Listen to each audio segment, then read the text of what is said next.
Hello, my brother priests, deacons, and seminarians. I'm Father Frank Pavone, National Director of Priests for Life, with thoughts about preaching the pro-life message for the 28th Sunday of Year C. The lepers, in Jesus' time, were supposed to wear tattered clothing, unkempt hair, and cry out, "Unclean, unclean," whenever they were near anybody. They were to live outside the camp, and they weren't allowed so much as to speak to people, and to touch a leper like Jesus did was a radical act.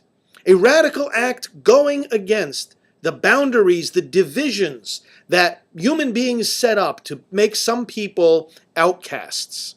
We see Jesus breaking these boundaries all the time.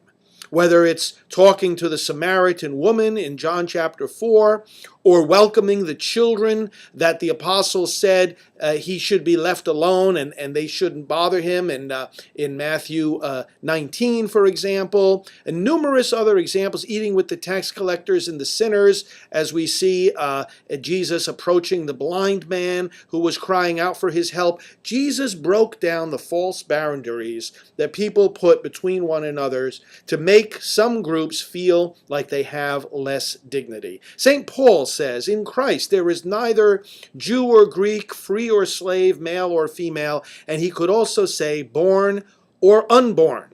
Because the false distinction we make today by which the unborn are considered non-persons is a distinction that Jesus Christ and his followers ram right through. We break that false distinction, and this is the message of today's reading. We see when Jesus encountered the leper also in another passage in Mark chapter 1.